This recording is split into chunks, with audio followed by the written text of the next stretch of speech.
Listo, ¿sí se observa mi pantalla?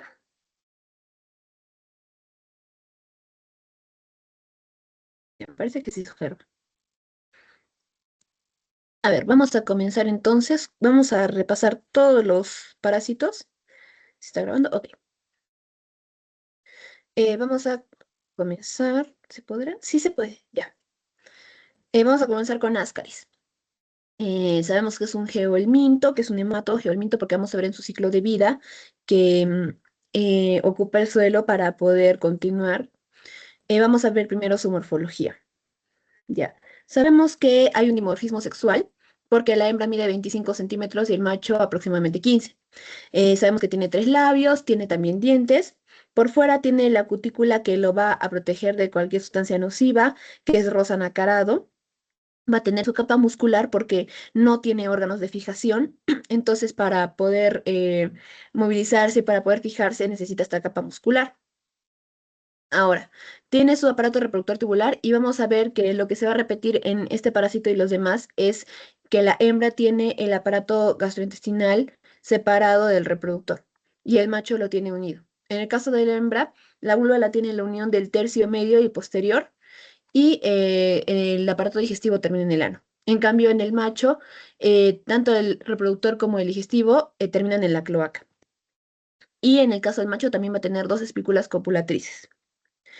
Otra diferencia también es que la hembra termina más recta y el macho termina de una forma más como en espiral. Ahora, también vemos los huevos y tenemos tres tipos, fértil, infértil y decorticado. Tenemos, a ver, permítanme un segundito, por favor, disculpen.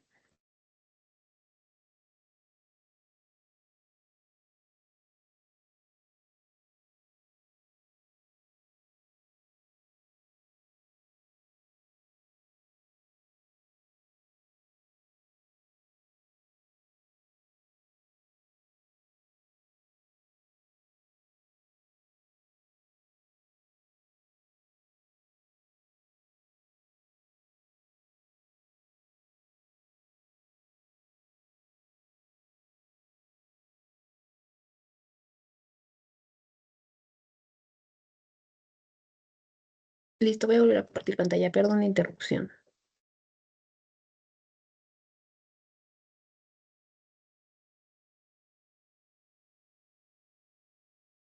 Listo, ya. Entonces continuamos, me quedé aquí ya. Los tipos de huevos.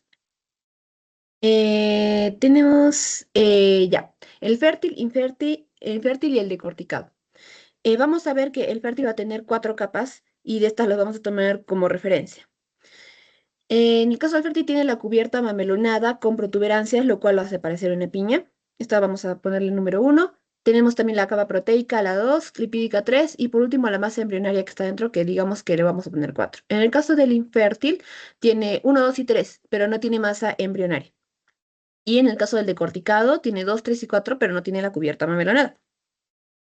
El fértil mide más pequeñito, es 60 micras y el infértil mide 90.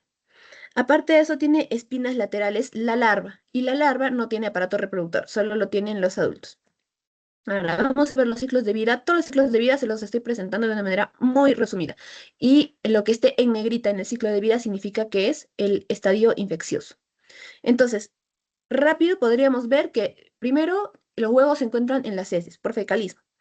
Y estos se van a desarrollar en el suelo que tiene estas condiciones, arcilloso, 15 a 30 grados centígrados, también humedad, y se va a desarrollar hasta HL1, o sea, huevo con larva 1, huevo con larva 2. Entonces yo lo voy a decir HL1, HL2. Y se desarrolla esta HL2 en el suelo y ese es el estadio infeccioso. Ahora, nosotros lo consumimos por vía oral, por malos hábitos, y se ingresa al aparato gastrointestinal. En el estómago se le va a quitar la cubierta, llega al intestino delgado y termina como larva 2, L2. Ahora, va a ingresar a los vasos, de ahí va a llegar hasta el pulmón. Bueno, el recorrido de verdad no importa mucho, así que llega al pulmón, lo importante es que llega al pulmón y va a ser el ciclo de luz. ¿En qué consiste el ciclo de luz? Consiste en que tiene que romper los alvéolos, o sea, tiene que destruirlos. Si llega al pulmón y no los destruye, no es ciclo de luz. Entonces, en este caso sí es, porque va a llegar al pulmón y va a mudar de larva 3 a larva 4 y lo tiene que hacer con oxígeno y para eso destruye el alvéolo. Ahora, por la epilotis, regresa al intestino delgado, o sea, regresa a todo el estómago lo mismo y llega a ser adulto. Entonces, eso es todo el ciclo de vida. Esto es totalmente resumido. Entonces, vamos a ver entonces qué daño hace. Lo podemos separar en larva y adulto. Larva, tenemos que ocupa el destructivo porque necesita ingresar a la mucosa para los vasos, tóxico alérgico también, e inflamatorio. Y en el caso del adulto, exfoliatriz, alimento. Tienen que especificar porque hay varios tipos de exfoliatriz, principalmente de alimento y nutrientes, y el de sangre. En este caso es alimento. Su mecanismo, pues la mayoría de veces se va a repetir, pero vamos a ver principalmente que tiene glándulas esofagianas. Y en estas glándulas se van a encargar de secretar sustancias líticas, lo cual va a causar este daño tóxico alérgico y depende también de la hipersensibilidad. En la clínica vamos a ver el síndrome de Loeffler, que es el síndrome pulmonar que se causa por el ciclo de luz. Em, ¿Me permiten un momento, por favor? Perdón, otra vez.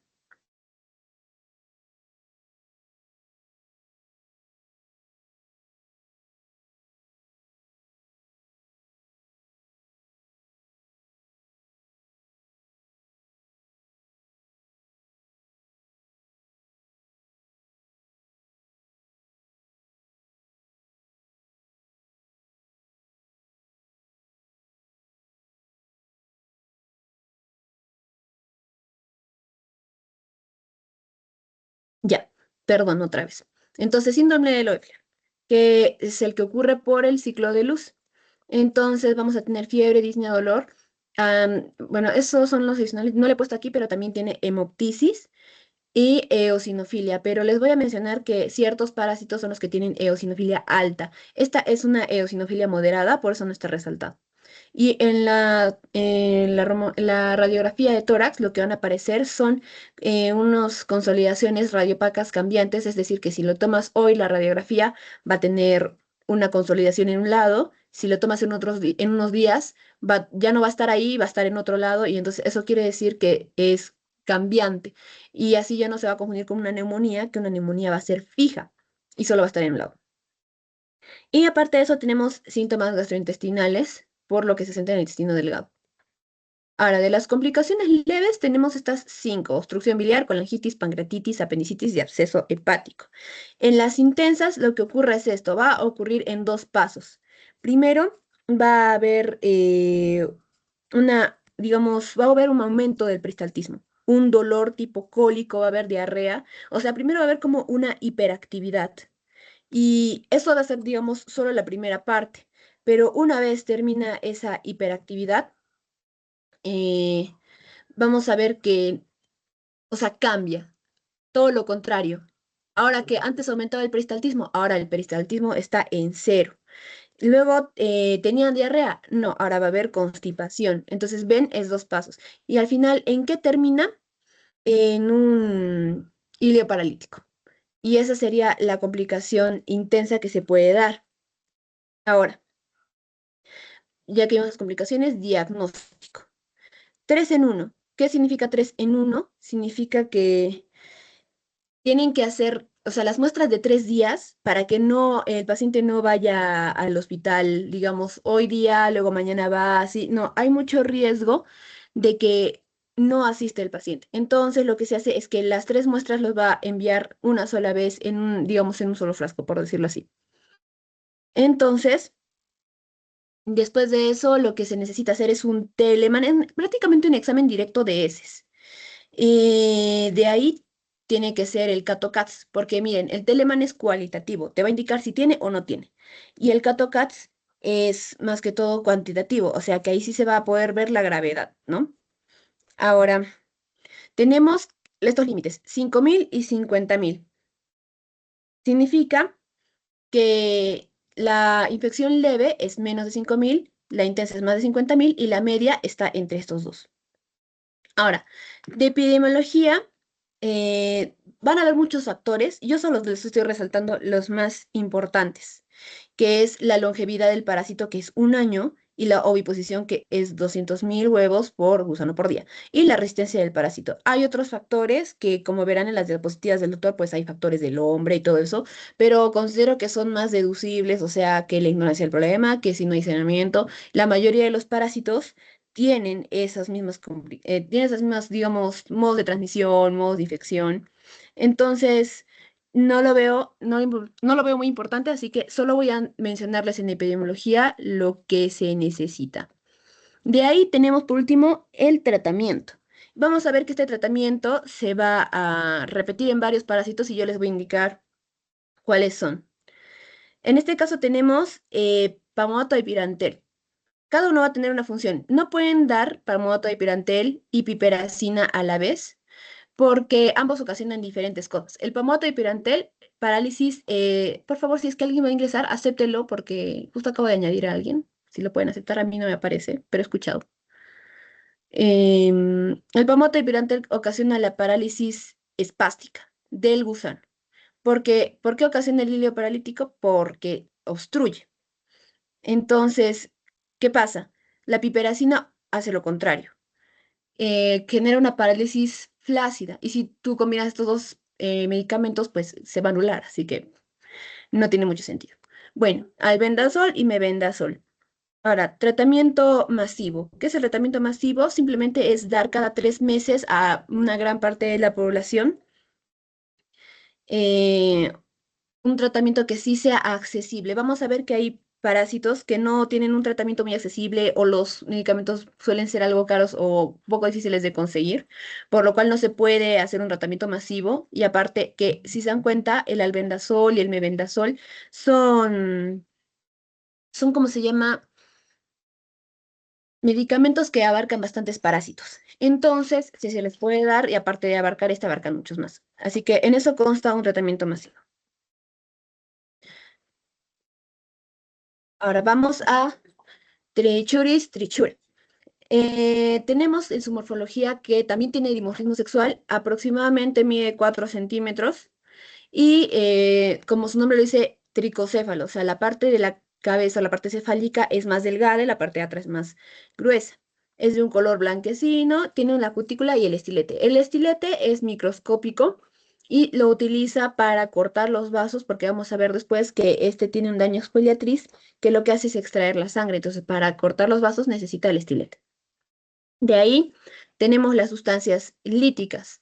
Vamos a ver la lámina basilar. A diferencia de Ascaris, que la cutícula es, digamos, encierra todo el parásito, o sea, está todo alrededor.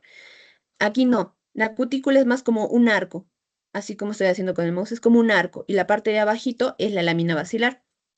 Esa lámina basilar junto con el esticosoma van a generar sustancias líticas. El esticosoma es lo que conforma el esófago, se los explico, es esticocitos son las células. Varios esticocitos forman un esticosoma, es un segmento, y varios esticosomas forman el esófago. A eso se refiere. Ahora, vamos a ver la hembra. Como la mayoría de veces la hembra es más larga, termina recta, y el reproductor y el digestivo están separados, ¿no? Como siempre, vulva en la unión anteroposterior y la parte digestiva va a terminar en el ano. Y en el macho van a estar unidos y van a terminar ambos en la cloaca. Y tienen una espícula copulatriz, apréndanse esto porque el Ascaris tenía dos. Ahora, en los huevos son 40 micras. Tenían una cutícula lisa, tapones mucosos, o sea, parecen como un barril, y la masa embrionaria, ¿no? Son un color amarillo anaranjado. Ahora, vamos a ver su ciclo de vida. Comenzamos con el fecalismo. Ya sabemos que en las heces se van a encontrar los huevos. A diferencia de Ascaris, en el suelo se desarrolla solo hasta HL1. Recuerden que Ascaris era hasta HL2. Ese era su estadio infeccioso. En cambio, en Trichuris va a ser hasta HL1. Ese es el estadio infeccioso. Entonces nosotros lo vamos a consumir vía oral. Lo mismo va a llegar hasta el intestino y va a eclosionar en larva 1. Ahora, este se va a quedar en el intestino, en las criptas del Lieberkühn. Y ahí es cuando se va a desarrollar larva 2, larva 3, hasta larva 4. Y una vez que ya está en larva 4, va a migrar al intestino grueso y se va a convertir en adulto. Para esto se va a necesitar también un suelo arcilloso. Las mismas características. Aquí lo que varía es el periodo prepatente y el patente. El prepatente, si se acuerdan, es el tiempo desde que se infecta, o sea, desde que ingresa el microorganismo hasta que puede contagiar a otras personas. Ese es el prepatente. Y el patente es todo el tiempo que vive el parásito en el cuerpo. Entonces, el prepatente en Ascaris será 2 meses y el patente era 10 a 24 meses. Y aquí en Trichuris va a ser prepatente 1 a 3 meses y el patente 1 a 7 años. O sea, va a durar más. En el suelo necesita 15 a 30 días para poder desarrollarse. Ahora, su daño lo que va a generar en la larva es exfoliatriz, más o menos, porque la larva no genera tanto este daño. Quien genera el daño más exfoliatriz es el adulto. Trauma por el estilete que tiene que cortar ¿cómo se llama? Los vasos. Y exfoliatriz, que va a consumir 5 microlitros de sangre por gusano por día. Tóxico alérgico e inflamatorio. Y mecanismo de daño, enzimas anticoagulantes, que son excretadas porque aquí vemos sustancias líticas, ¿no? Principalmente por el listicosoma, porque esta parte del esófago. Ahora, vamos a ver la clínica. Podemos dividirla en leve y cuando es leve es asintomática. Si no me equivoco, es menos de 800 gusanos. Ahí no va a tener síntomas. Ahora, la intensidad, una media intensidad, va a haber dolor en la fosa ilíaca derecha. Lo importante es el parasitismo intenso o la tricocefalosis intensa. Lo que va a causar es un síndrome disentérico, el cual consta de dolor abdominal, diarrea con moco y sangre, o sea, disentería también puede ocasionar. O sea, disentería es eso, moco y sangre. Y pujo y tenesmo, ¿no? Por los plexos nerviosos de la ampolla rectal se van a inflamar, ¿no? Aparte de eso, también puede ocasionar anemia. En la anemia ya conocemos su cuadro clínico, que es la palidez de piel y mucosas, la taquicardia, la somnolencia. Importante, la pica o geofagia, que le da a la persona por comer tierra, y los dedos en palillo de tambor. Ahora, las complicaciones generalmente se dan en niños desnutridos. Prolapso rectal, que se puede tratar simplemente envolviéndolo y con la medicación, pero si en unos días no funciona, tiene que ser quirúrgico. Y bueno, apendicitis. El diagnóstico es casi el mismo, 3 en 1, Telemann cuantitativo, Catocats, no, mejor dicho, Telemann cualitativo, Catocats cuantitativo, y aquí van a cambiar los rangos. Aquí tenemos los rangos de 1000 a 10.000. Menos de 1000, leve, más de 10.000, intensa, y entre esos dos, media. Ahora, en la epidemiología, lo más importante, factores del parásito. Longevidad va a vivir más que Ascaris vivía 1 año y Trichuris va a vivir 3 a 7 años. Y la oviposición es menor, que es 10.000 huevos por gusano por día. El tratamiento es mebendazol e ivermectina. Generalmente el mebendazol se da por 3 días y la ivermectina abarca más parásitos, pero tiene efectos adversos y es un poco difícil de conseguir. Ya. Ahora tenemos a las uncinarias. No es tan difícil, yo les voy a explicar el ciclo de vida, pero si se lo memorizan así de manera simple, se lo van a acordar. El recorrido no importa mucho, sino los lugares y en qué etapa de su vida están. Entonces, las uncinarias son dos, Ancylostoma duodenale y Necator americanus. Ambos son geohelmintos, siguen necesitando la tierra, son nematos y hematófagos. Igual que Trichuris es hematófago, o sea, también va a consumir sangre. Vamos a ver su morfología. Mide 1 centímetro aproximadamente y como todos tiene dimorfismo sexual. De ahí tenemos que la hembra lo de siempre, la vulva está en la unión de los tercios medio y posterior y está separado del digestivo. Lo mismo, el macho, el digestivo, el reproductor se unen en la cloaca, lo de siempre. Dos espículas copulatrices, ya vimos. Ascaris tenía dos, Trichuris tenía uno y ahora las uncinarias tienen dos. Aparte de eso, tienen expansiones digitales en una bursa copulatriz. O sea, esta bursa copulatriz se encuentra en un extremo y esta bursa contiene las dos espículas y las expansiones digitales. Ahora, AD es ancilostoma duodenale y NA es Necator americanus. Entonces, les explico las diferencias. En el caso de ancilostoma, tiene una espina caudal. Las hembras la tienen. En el caso de Necator, no. El grosor, el ancilostoma es grueso y el necator es más fino. La bursa copulatriz, que es la que la tiene el macho, va a ser en forma de campana en el ancilostoma y en forma de puño en el necator. En cuanto a la cápsula bucal, el ancilostoma tiene 4 dientes y el necator tiene 2 placas cortantes. Y por último, sabemos que tiene su esófago muscular con el que absorbe la sangre. En el caso del ancilostoma va a absorber 350 a 500 microlitros por miligramo por día. Y en el caso del necator, solo 50. Pero en cualquiera de los casos, los dos absorben mucha más sangre de lo que absorbía Trichuris. Vamos a ver ahora las características del huevo. El huevo mide de 50 a 60 micras y tiene la cubierta lisa, transparente, pero lo que lo va a caracterizar es que su masa embrionaria es como un blastómero, como unas uvitas, como con círculos dentro. Ahora, es imposible diferenciar los huevos de Necator y de Ancylostoma, pero la única manera de identificar a través de los huevos sería con el método de Harada-Mori, que los huevos los hacen, digamos, por decirlo así, los crían, por decirlo así, hasta que evolucionan hasta las larvas. Y ya cuando son larvas, ahí sí se puede diferenciar si es ancilostoma o es necato. Ahora, vamos a ver en el caso de las uncinarias que tenemos dos tipos de larvas, larva 2 rhabditoide y larva 3 filariforme. Yo les voy a llamar L2R y L3F. Ya. Vamos a diferenciarlas. En el caso de L2R tenemos un bulbo esofágico redondo y la boca larga. En general, toda la parte de adelante de la boca es larga. Y el primordio genital o el anlaje central va a ser pequeño. Si lo comparamos después con estrongiloides, va a ser al revés, pero eso lo vamos a ver después. Este mide 250 micras y se puede ver bien en 40X. En el caso de la L3F es al revés, esófago pequeño y primordio grande. La punta aguda, esto es importante para luego diferenciarlo de otro parásito. Y tiene una vaina transparente que se extiende hasta la parte caudal. Esta es el estadio infeccioso, la L3F. Mide de 500 a 700 micras y se puede ver perfectamente completo en 10X. Ahora vamos con el ciclo de vida. Primero, diferenciar que el suelo que se necesita es arenoso, a diferencia de Ascaris y Trichuris que necesitaban suelo arcilloso. Ahora, vamos a comenzar. Los dos comienzan iguales.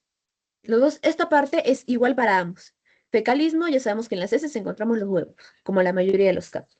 Y en el suelo se van a desarrollar HL1, L2R y L3F, que es su estadio infeccioso. Entonces, ahora sí vamos a separarlos. Lo que tienen que acordarse es que el necator hace ciclo de luz y que el ancilostoma no hace ciclo de luz. En el caso del necator va a ingresar por la piel, por eso es que se ingresa porque las personas que caminan descalzas o con zapatos no adecuados. Ingresa por la piel, se va por los vasos, hace todo su recorrido y llega al pulmón. En el pulmón hace ciclo de luz, o sea, rompe los alvéolos y se forma la larva 4.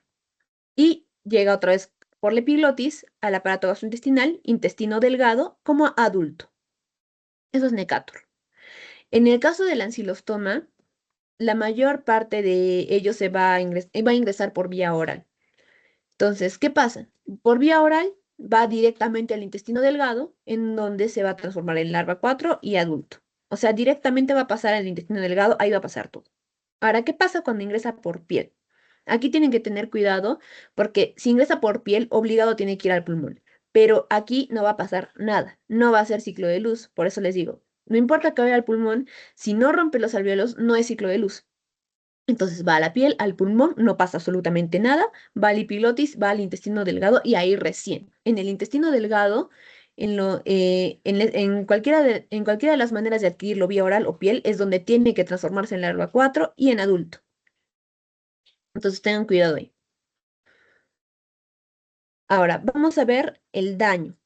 Tenemos la fase migratoria y, bueno, son dos fases migratorias, la de piel y la de pulmón.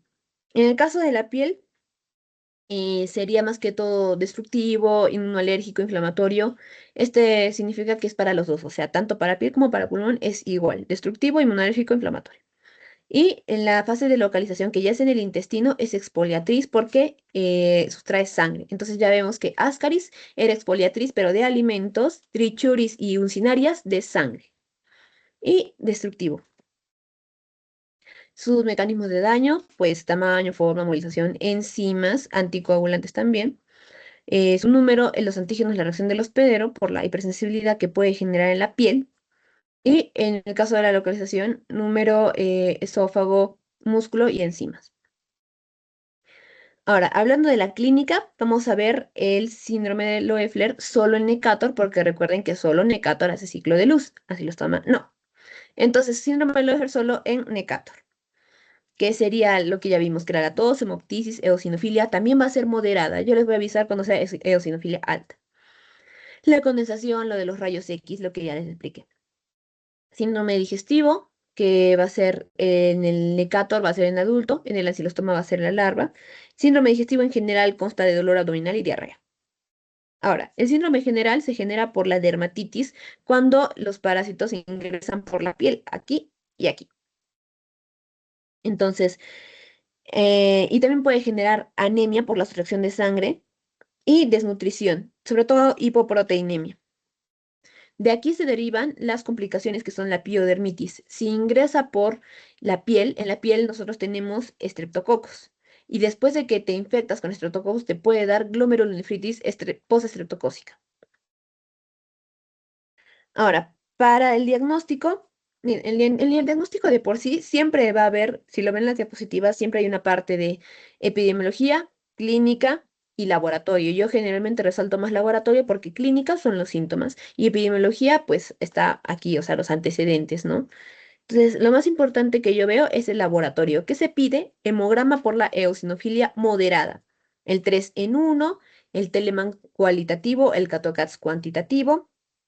Y los límites, que si se fijan, son igual a Ascaris, 5.000 y 50.000. Menos de 5.000, leve. Más de 50.000, intenso. Y entre los dos, medio.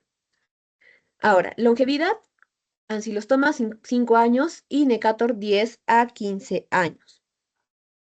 Por si acaso, una compañera me comentó que no va a tomar eso de en la selva 50% y así. Supuestamente el doctor no toma eso. Si quieren repasan, pero yo no lo voy a repasar personalmente porque ya me avisaron que eso no suele tomarlo. Igual la mayoría son en la selva, así que eso supongo que hay que tenerlo en cuenta. Ahora, si se dan cuenta, el tratamiento de las uncinarias es exactamente igual que el de Astaris. Vamos a pirantel, piperacina, albendazol, mebendazol. Y aquí también es lo mismo. También aplica el tratamiento masivo porque siguen siendo medicamentos que son accesibles para la población. Vamos con estrongiloides. Este sigue siendo un geoelminto, nematodo, pero va a dar principalmente a inmunosuprimidos. Veamos sus características morfológicas. Aquí tenemos que tener en cuenta la partenogénesis. ¿Qué quiere decir? Tenemos diferentes cargas genéticas dependiendo. La hembra parásita, la hembra por si acaso es la única parásita, o sea que un macho tiene vida libre, o sea, vida libre me refiero a en el suelo, no es necesario que entre al organismo, no es necesario. La hembra es la única que es parásita que nos va a infectar. Mide 2,5 milímetros. El está infeccioso, igual que un Cinarias, es L3F y su carga genética es 3N. Ahora, el macho mide 1,7 milímetros y su carga genética es 1N. La hembra de vida libre, que luego les voy a explicar en su ciclo, es L3R, o sea, larva 3 raditoide. Entonces no se confundan, el estadio infeccioso siempre va a ser la filariforme, pero la hembra de vida libre, la que no va a infectar, es larva 3 raditoide, L3R, y su carga genética es 2N. Ahora, las larvas miden 700 micras. Vamos a diferenciar, igual que en usinarias había rhabditoides y filariformes. Y como les dije, tienen que diferenciar porque la rhabditoide de strongyloides tiene la boca corta y el primordio grande, al revés de uncinarias que la rhabditoide era al revés, boca grande y primordio pequeño, primordio pequeño. Entonces, tienen que diferenciar. Y en el caso de la filariforme 700 micras, entre comillas le pongo no tiene vaina, porque sí tiene vaina, pero solo se puede ver en microscopía electrónica, entonces es como si no la tuviera. Esófago largo y la cola hendida, a diferencia de Uncinarias que tenía la cola en punta, Strongyloides tiene la cola hendida. Así que vamos a ver su ciclo de vida. A ver, sé que parece extenso, pero la mayoría termina exactamente en lo mismo, pero les voy a mencionar igual cada uno su mecanismo. Vamos a comenzar siempre que en la mucosa del intestino delgado ya están los huevos y los huevos se van a desarrollar hasta la L1R, o sea, larva 1 rhabditoide. Eso para todos los tipos de infección. Ahora, heteroinfección. ¿Qué quiere decir? Que en el suelo se va a desarrollar, o sea, se van a defecar y se va a desarrollar en el suelo larva 2 rhabditoide, larva 3 filariforme. L3F, acuérdense, el estadio infeccioso. Entonces va a entrar por la piel, ya saben, se entra por los vasos, llega al pulmón y aquí sí hace ciclo de luz. Y en el pulmón se va a desarrollar hasta larva 4. Ya saben que por la epiglotis regresa al tracto gastrointestinal, llega al intestino delgado y se convierte en adulto. Eso es la heteroinfección. Ahora, la autoinfección interna, no premonición. Entonces, ¿qué es la premonición? Es un tipo de inmunidad temporal que nosotros tenemos cuando nos infectamos, pero afecta a las larvas, pero no a los adultos que nosotros ya tenemos. Entonces, no nos va a librar de la infección, pero si no hay premonición, quiere decir que hay autoinfección interna. O sea, que no nos está protegiendo de las larvas. Vamos a ver que si nos quedamos aquí, ¿cierto? Intestino delgado, huevo, larva 1, rhabditoide. Entonces, vamos aquí. En el intestino delgado, por alguna razón, por las personas que están inmunodeprimidas o tienen un tracto gastrointestinal algo lento, no va a llegar a salir. Entonces se va a convertir de larva 2 rhabditoide a larva 3 filariforme dentro del intestino. O sea, no va a llegar a salir en ningún momento. Es lo único que varía, porque al final otra vez tiene que ir al pulmón a hacer su ciclo de luz, igual que acá, se convierte en L4 y en el intestino delgado adulto. Termina exactamente igual, la diferencia es que no sale al suelo, simplemente dentro de nosotros ya se convierte en el estadio infeccioso. En el caso de la autoinfección externa, lo que pasa es que se desarrolla en la zona perineal. En la zona perineal nosotros tenemos temperatura, tenemos humedad, tenemos oscuridad, condiciones perfectas para que igual se pueda desarrollar. Entonces, va a desarrollarse, o sea, sí va a salir, pero se va a quedar en la zona perineal, haciendo que mude de la larva 1 rhabditoide a la larva 2 rhabditoide hasta que llegue a la larva 3 pilariforme, que es el estadio infeccioso. Otra vez por piel, pulmón, va a ser su ciclo de luz, larva 4, intestino delgado, adulto. Ven, los tres terminan igual. Pulmón, larva 4, intestino delgado, adulto. Eso se va a repetir en los tres, sino que varía la manera en la que va a llegar al estadio infeccioso. Es lo único que varía. Ahora, hablando del ciclo de vida libre, ahí ya va a variar un poco más, que es en el suelo se va a desarrollar a larva 2 rhabditoide, a larva 3 rhabditoide, y este no es el estadio infeccioso. ¿Qué quiere decir? Que la carga genética no fue suficiente. Estos tenían 3N, esta tiene solo 2N. Esta es la hembra de vida libre. En el suelo se va a transformar a larva 4 rhabditoide y es cuando se va a poder fecundar con un macho, porque la diferencia que tienen es que no tiene esa cubierta, esa cápsula, por lo cual sí se puede alimentar del suelo y no es necesario que ingrese ningún organismo, se puede alimentar libremente. Cuando fecundan, en el suelo van a poner los huevos y algunos de estos huevos sí van a poder desarrollarse hasta el estadio infeccioso. Y siendo el estadio infeccioso ya se podría volver a este ciclo de heteroinfección que del suelo nos infectamos por la piel, ¿no? Este es el ciclo de vida libre. Ahora, su mecanismo, bueno, su daño se da en la piel del intestino delgado, la larva genera destructivo, porque cuando ingresa a la piel, pues destruye, ¿no? Los tejidos. Inmunolérgico, inflamatorio.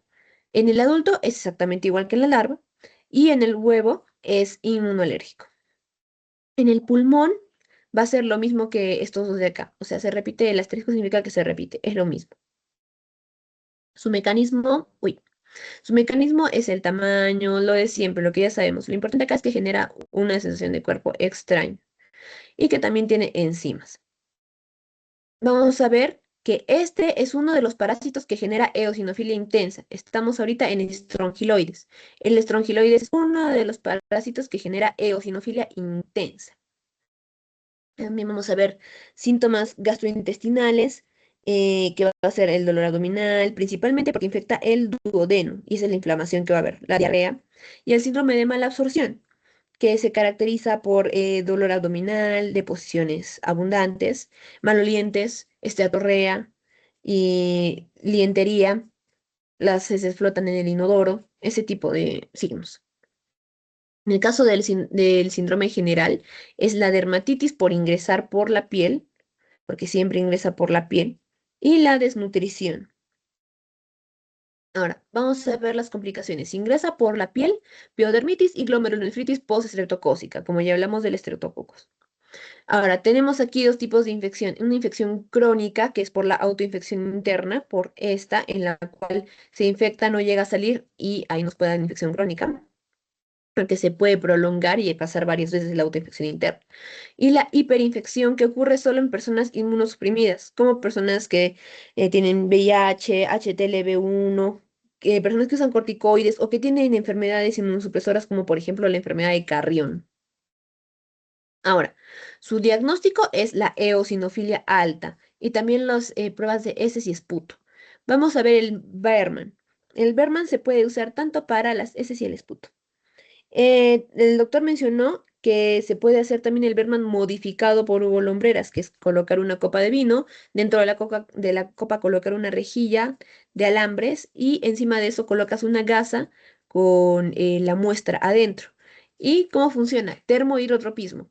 Siempre se van a ir a un lugar donde haya un poco más de temperatura y donde haya humedad. Entonces, en el agua, bueno, en el caso del doctor mencionó que era suero, ahí se van a transportar las larvas y ahí es cuando se genera ese método de concentración. De la muestra se están concentrando los parásitos. Y no va a funcionar sin un método de concentración, porque si no utilizamos este tipo de métodos, probablemente salga negativo. Y también el enterotest. El enterotest es cuando no habían endoscopios flexibles y lo que se hacía era tomarse como una cápsula de medicamentos, esa cápsula de gelatina, adentro había a veces un pedacito de plomo para hacer peso, pero la cosa es que se enrollaba esa capsulita, adentro tenía un hilo que sobresalía y te la tomabas la cápsula, pero el hilo tú lo mantienes pegado a tu mejilla, pero tú ya pasaste la cápsula. Entonces esa cápsula va a llegar hasta el intestino delgado y se va a bañar en bilis, en parásitos, pero tú sigues teniendo el hilo afuera. Y ya pasando unas 3 horas vas a jalar del hilo y se va a salir otra vez la cápsula y de ahí se puede tomar la muestra para diagnosticar. Luego tenemos la epidemiología. Principalmente la inmunosupresión y los factores del parásito son la autoinfección interna y la autoinfección externa, además de todos los demás factores, ¿no? El tratamiento es ivermectina y tiabendazol. No va a funcionar en este caso de tratamiento masivo, porque son fármacos muy específicos. Ahora vamos a ver enterubios vermicularis o u oxiurios vermicularis. A ver, vamos a ver que es de un color blanquecino. Ambos, hembra y macho, solo tienen un juego de aparato reproductor, o sea, por ejemplo, un ovario, un testículo, cosas así. Entonces, lo mismo de siempre, dimorfismo sexual. La hembra es 1 centímetro y el macho es 0,5 centímetros. La hembra tiene la punta aguda y en el caso del macho la tiene enrollada. Ya sabemos que la hembra tiene su esófago, el bulbo esofágico y la vulva en la unión anteroposterior. Y en la parte del ano va a terminar lo que sería gastrointestinal, o sea que lo tienen separados, como todos los parásitos que estamos viendo. Y en el macho terminan juntos el digestivo y el reproductor en la cloaca. Tiene una espícula copulatriz. Además de eso, tiene expansiones alares que se extienden por todo su cuerpo, pero se ven principalmente cefálicas. Son más gruesas en la parte cefálica y por eso las podemos visualizar más. Ahí sirven para fijarse. Los huevos son plano convexos, o sea, en forma de D. Y dentro tienen L1, o sea, los huevos son HL1, huevo con larva 1. Ahora, vamos a ver su ciclo de vida. Vamos a ver que en el intestino del intestino delgado a la zona perineal va a salir la hembra. O sea, la hembra sí o sí, siempre va a salir a la zona perineal y va a poner sus huevos en la zona perineal. Pasan unas 7 horas y se va a desarrollar la masa embrionaria HL1, que es el estadio infeccioso. Aquí vamos a ver tres tipos de infección. La heteroinfección, que es el ambiente oxiuriótico. ¿Qué es el ambiente oxiuriótico? Que una vez que la hembra coloca sus huevos, los coloca con una sustancia albuminoidea, que es una sustancia que está llena de proteínas, que es muy inflamatoria, muy antigénica y nos va a causar mucho prurito. Esa sustancia la coloca con sus huevos, pero pasan las horas y esa sustancia se va a secar. Y cuando la sustancia se seque, los huevos se pueden desprender a la ropa interior, a las sábanas. Cuando uno tiende la cama, ya se dispersaron por por todas las cosas, por todos los objetos de la habitación. Eso es un ambiente oxiuriótico. Por eso es que uno se puede contagiar por fomites, o sea, tocando objetos que no estuvieron en directo contacto con la persona, pero por el ambiente oxiurético están contaminados. Eso es la heteroinfección. La autoinfección externa es el ciclo mano-boca, porque generalmente este le dan a los niños les da prurito, se rascan y no se lavan las manos, y luego con esa misma mano comen, por eso es que se infectan. Y la retroinfección de Schuffner, que es que los huevos se continúan en la parte perineal, el HL1, y como les digo, ahí hay temperatura, hay humedad, hay oscuridad, por lo cual se pueden desarrollar normalmente en la zona perineal si es que no se desprenden. Entonces se desarrolla hasta la larva 1 y lo que va a hacer es retroceder, o sea, ingresar otra vez por el ano hasta el intestino. Y por cualquiera de estos métodos de infección, al final, ¿en dónde va a terminar? En el intestino grueso. Y en el intestino grueso va a formarse un adulto. Entonces, repasando, la mayoría hasta ahora los que hemos visto, Ascaris en el intestino delgado es el adulto. Trichuris en el intestino grueso. Uncinarias otra vez en el delgado. Estrongiloides en el delgado y Enterobius en el grueso. Ahora, su daño va a ser inmunoalérgico, inflamatorio principalmente por la sustancia albuminoidea, principalmente por eso, porque es una sustancia muy antigénica. Así que, ¿qué es lo principal? Síndrome alérgico. Alérgico enterobius. Es el principal de los alérgicos. Va a ocasionar mucho prurito. Y síndrome general. ¿Qué pasa? Que como da principalmente en los niños y les da tanto prurito que no van a poder dormir en las noches, con lo cual van a tener un cambio de conducta, van a bajar su rendimiento en el colegio y van a sacar menos notas. Entonces los padres también les van a llamar la atención. Todo esto al niño le genera mucha ansiedad, por encima que no puede dormir, por lo cual en la noche va a empezar con el bruxismo, que es como apretar los dientes, y la enuresis, que se va a orinar en la cama. Hay un síndrome general que es más que todo psicológico en los niños. Complicaciones, piodermitis. Ya hablamos de la piodermitis, si afecta a la piel, piodermitis. Vulvovaginitis en las niñas, porque así como se queda en la zona perineal y puede volver a ingresar por el ano, también puede volver a ingresar por la vulva y la vagina y ocasiona inflamación. Por eso es que pueden haber localizaciones ectópicas como en el útero, la trompa y peritonea. Además de eso, apendicitis. Ahora, para su diagnóstico, test de Graham, que es que la mamá apenas el niño se despierte, con una cinta le va a colocar en la zona perineal y le va a pegar y despegar para que ahí se queden los huevos. Y luego eso se va a pegar en una lámina y eso se tiene que hacer unos 5 días. Van a ser en total 5 muestras. Ahora, en la epidemiología vamos a tener los factores del parásito, la autoinfección externa. ¿Por qué? Porque si no hubiera autoinfección, realmente se acabaría. Porque la hembra cuando sale para poner los huevos, pone los huevos y muere. El macho cuando fecunda a la hembra muere. Entonces todos los adultos mueren. ¿Por qué continúa la infección? Porque después de poner los huevos, estos huevos vuelven a infectar a la persona bueno, infección, pero se desinfectar a otras personas. Pero en una misma persona, si no se autoinfectara, ya no habría, o sea, no continuaría la enfermedad. Además, si se han fijado, no hay autoinfección interna y eso es porque la hembra sí o sí tiene que salir a poner los huevos. No hay manera de que la hembra ponga los huevos dentro de nuestro organismo. Sí, sí o sí tiene que salir. Por eso es que no hay autoinfección interna. Y por último, el tratamiento, que es el pamoto, pirantel, piperacina, albendazol, mebendazol, tratamiento masivo si funciona. Si se dan cuenta, este tratamiento es el mismo que Ascaris y el mismo que Ascaris y el mismo que Uncinarias. Es exactamente el mismo tratamiento. Por eso es que sí funciona el tratamiento masivo. Ahora, Toxocara canis y cati, que no estaba en la calendarización, pero el doctor igual lo explicó, así que les explico lo poquito que dijo. No es muy largo. Paraténicos, ¿qué quiere decir? Que se infectan, o sea, es decir, si, o sea, un perro, por ejemplo, come un ave infectada, el perro se va a infectar. A eso se refiere paraténico, que no importa cómo lo consumas o en qué estadio infeccioso está, igual se va a infectar. Eso es paraténico. Para su ciclo de vida es lo de siempre, en las heces están los huevos, en el medio ambiente se desarrolla hasta HL1 No, HL1, HL2 hasta HL3, que es el estadio infeccioso. Ahora, hombres y animales por vía oral lo consumen.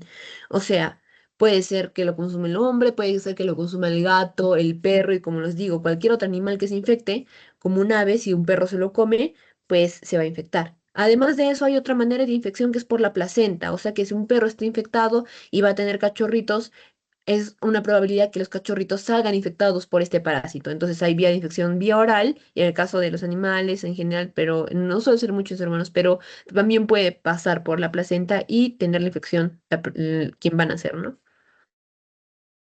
Ahora, en la clínica tenemos el síndrome de migración larvaria visceral, porque tenemos el ejemplo del ojo. Va al ojo, crece, crece, crece y se va a desprender la retina, lo cual puede causar amaurosis o ceguera. Es lo mismo, amaurosis o ceguera.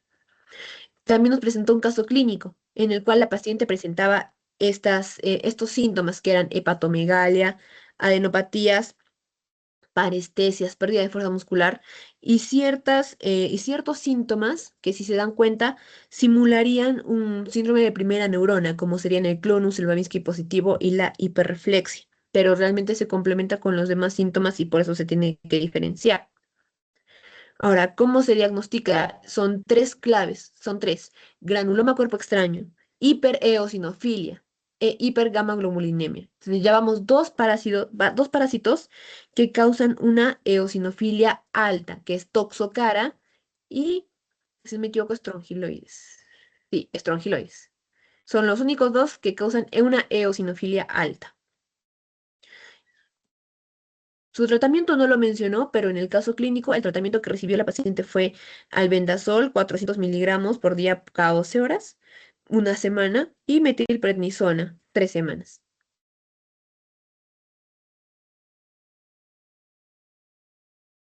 Ya. Esos fueron los nemátodos. ¿Alguna duda con los nemátodos? ¿Algo del ciclo de vida que quieren que repita? ¿Algo que no les haya quedado muy claro? No, tengo una duda.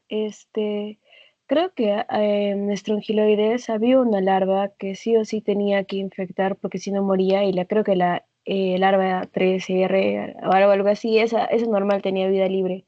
Eso podías aclarar un poquito, por fin. Ah, ya, sí, mírenlo claro.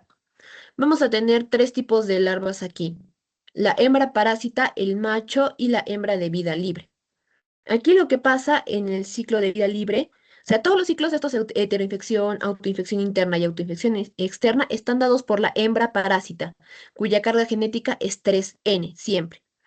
¿Qué pasa en el ciclo de vida libre? En el ciclo de vida libre, en el suelo se supone que en el suelo se va a desarrollar hasta el estadio infeccioso. Aquí, ¿qué pasa? A veces la carga genética no es suficiente. Entonces, la carga genética se quedó en 2N. La hembra parásita tiene 3N, pero aquí tiene 2N. Entonces, no va a progresar a larva 3 filariforme, que era el estadio infeccioso, sino va a progresar a larva 3 rhabditoide, que es la hembra de vida libre.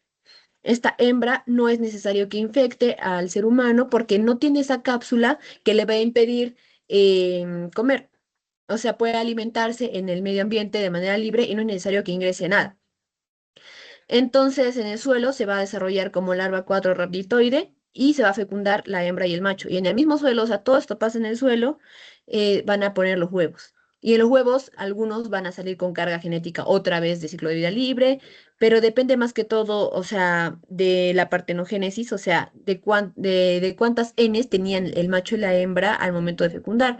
Lo cual no le tienen que sacarle mucha lógica, solo si sale 2N va a ser larva, una hembra de vida libre, y si sale 3N, va a ser el estadio infeccioso, que es la larva, la hembra parásita, que es L3F.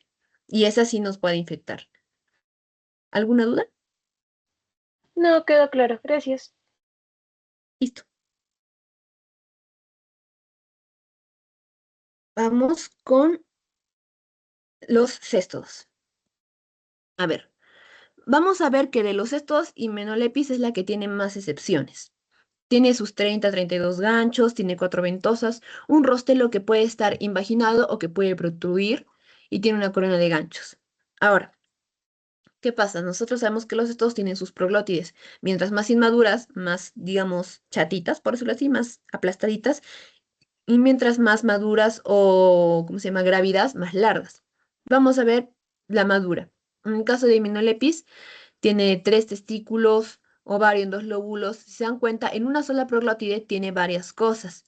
Es por eso que los cestos se consideran hermafroditas porque no necesitan de macho y hembra, simplemente en una proglótide ya tienen todo lo que necesitan. Además, tiene la glándula vitelógena, que es la que se encarga de producir materiales para los huevos. También tiene la bolsa del cirro, que contiene el aparato eyaculador. Tiene los poros genitales, el poro genital, o sea, en cada proglótida hay un poro genital. En el caso de Hymenopis, solo aquí desemboca el masculino y van a estar siempre todos del mismo lado. Todos los poros genitales están alineados en su cuerpo. Y también tenemos la vagina, el receptáculo seminal y el ovotipo es donde se da la fecundación.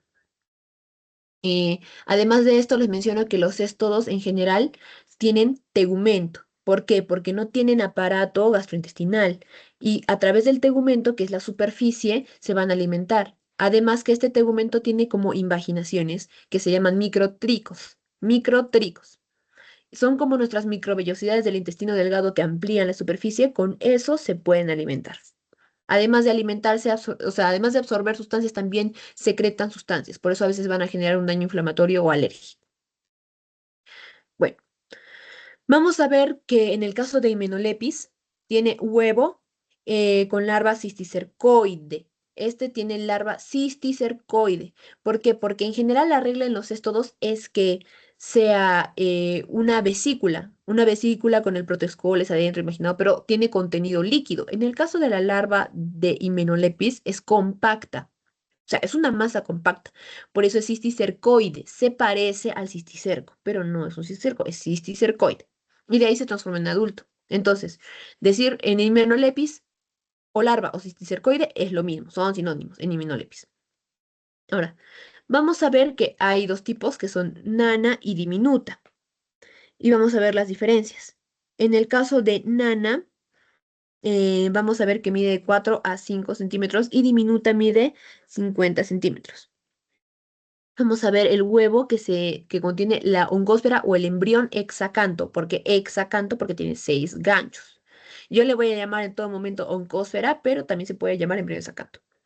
Tiene 3 membranas, externa, media e interna. En el caso de la media, vamos a ver que tiene como una característica gelatinosa o membranosa. De ahí le da su nombre. Membranosa, membrana, himenolepis.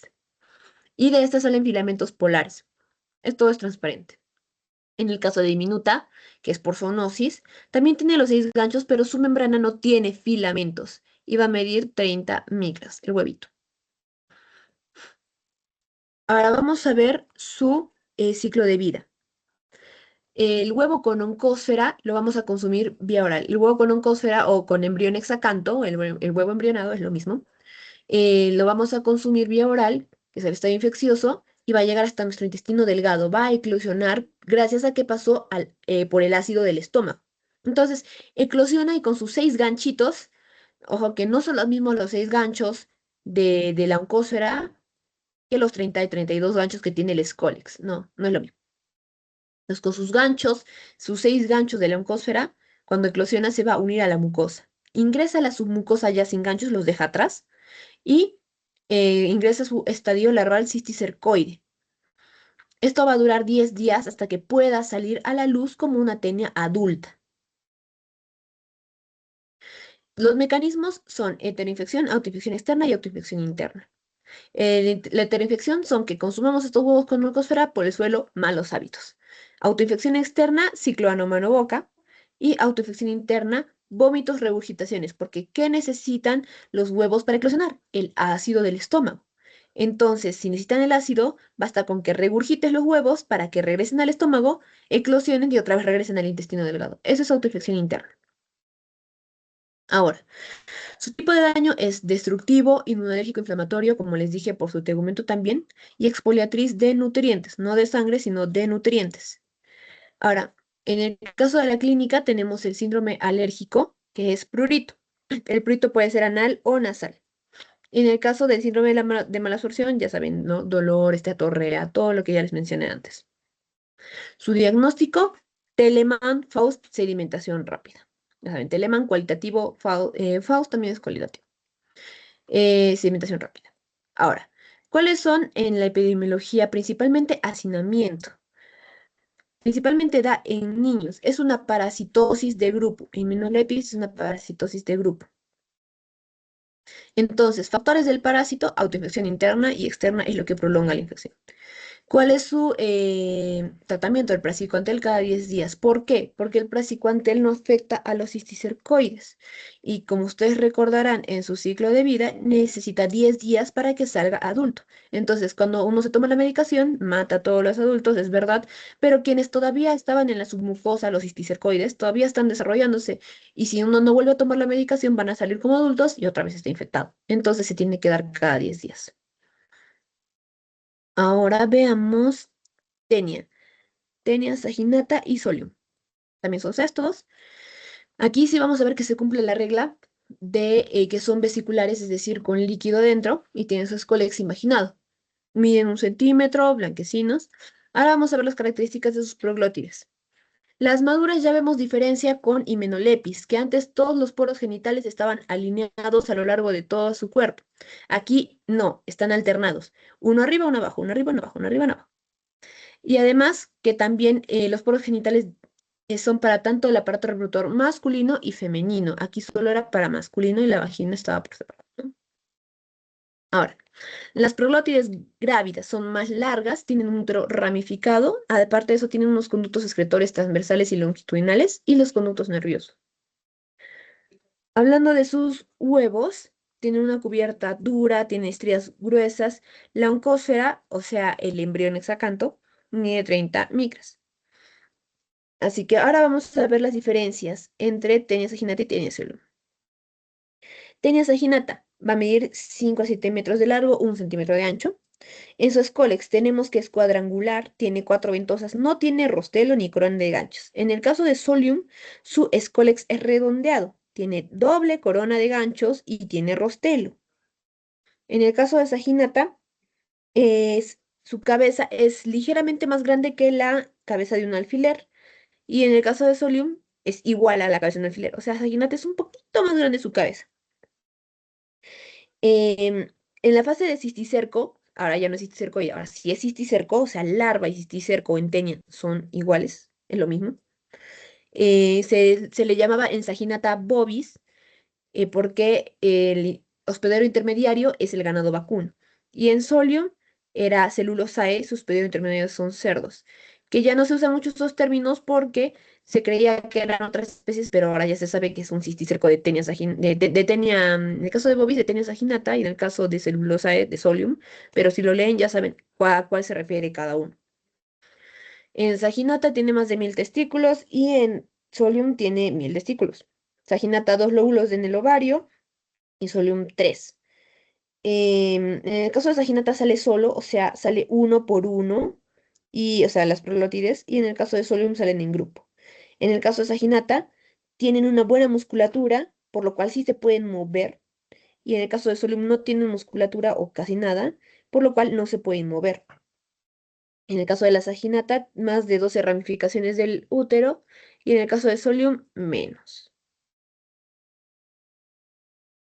Ahora, para que estudien su ciclo de vida, tienen que entender que es el mismo. Su ciclo de vida de los dos es el mismo, no los separen. Solo tienen unas cuantas diferencias, pero son en cuestión de si se pueden mover o si no se pueden mover. Si los come una vaca o si se lo come un cerdo. Pero es lo mismo. O sea, los lugares y los estadios son los mismos. Entonces, estudienlo como un solo ciclo. Vamos a ver, el intestino delgado tiene una persona X, en el intestino delgado tiene adultos y por fecalismo se eliminan las proglótides, también huevos, pero vamos a centrarnos en las proglótides.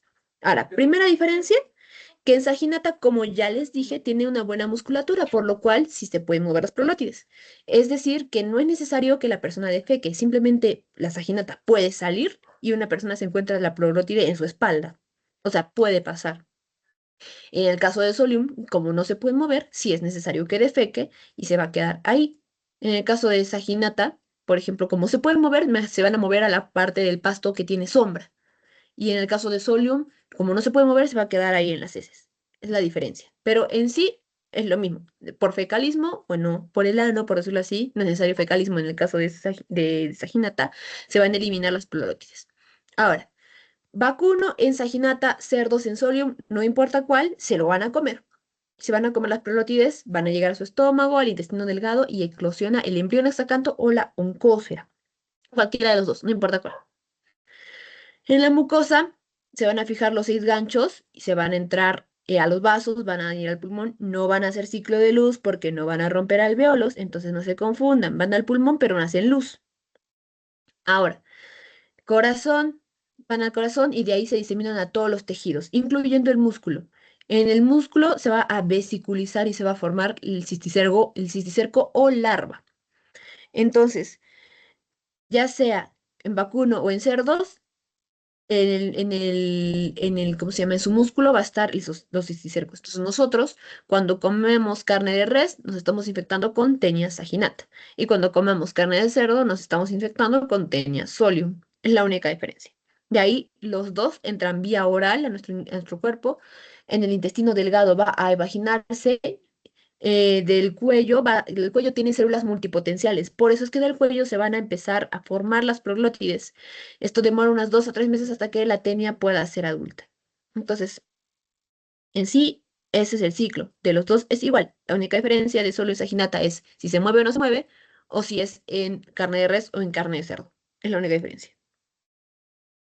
Ahora, su daño es exfoliatriz y tóxico alérgico, porque ya sabemos, exfoliatriz porque va a consumir alimentos, nuestros nutrientes, y tóxico alérgico también por el tegumento, que también, ¿cómo se llama? Expulsa sustancias líticas. O bueno, nos van a ocasionar inflamación. En el caso de la clínica vamos a tener síntomas gastrointestinales, en los cuales se puede incluir que algunas personas son asintomáticas, pero también les puede generar una sensación de hambre o también les puede dar inapetencia, es bastante variable. Síntomas generales, cuerpo extraño, principalmente en Saginata, insomnio, porque generalmente, bueno, Solium defeca y ahí queda, ¿no? Pero en cambio Saginata, como les digo, no hay necesidad de que defeque, puede simplemente salir y comenzar a moverse y una persona se encuentra una proglótide en su espalda y por eso es que le da mucho insomnio, se preocupa por la expulsión de proglótides. Su diagnóstico es con Telemann y con sedimentación rápida, eso en la parte cualitativa. Y también se puede hacer una visualización de las proglótides en microscopio. Lo único a resaltar aquí para la epidemiología es que en la profilaxis se debe congelar la carne de cerdo por 3 días a menos 20 grados centígrados y así se previene una infección por Taenia solium. Su tratamiento es praziquantel 10 miligramos por kilogramo. Y también tratamiento dirigido. Les explico. El tratamiento dirigido consta que una persona debe hacer una dieta el día anterior, en el cual no pueda haber residuos que genere, digamos que en las heces haya residuos de comida, restos que confundan a la persona que vaya a ver en el microscopio y confundan, ¿será un residuo de comida o será una larva o será una proglótide? No. Entonces, el día anterior tiene que hacer una dieta en la que no coma, por ejemplo, quinoa, en la que no coma maíz, en la que no haya residuos. Y puede comer, por ejemplo, carne y gelatina, ¿no? Al día siguiente va temprano al baño. Y una vez va al baño, va a tomarse la medicación que es el praziquantel. Después de 3 horas de haber tomado la medicación, tiene que tomar un purgante. Y después de que tome ese purgante, va a empezar a defecar. Todas las veces que defeque en el día, lo tiene que hacer en un balde con formol salino. Y así, este balde se va a enviar al laboratorio, ahí ya se encargan de lavarlo todo y pues solo va a quedar atenias, ¿no? Ahora vamos con cisticercosis. Cisticercosis es ocasionada por Taenia solium o bueno, cisticerco celulosae. Entonces lo que tienen que tener en cuenta es que tienen que aprenderse los estadios infecciosos. Para que te dé teniasis, te tienes que comer un cisticerco. Y para que te dé cisticercosis, te tienes que comer los huevos. Ahorita vamos a ver otra vez en el ciclo de vida.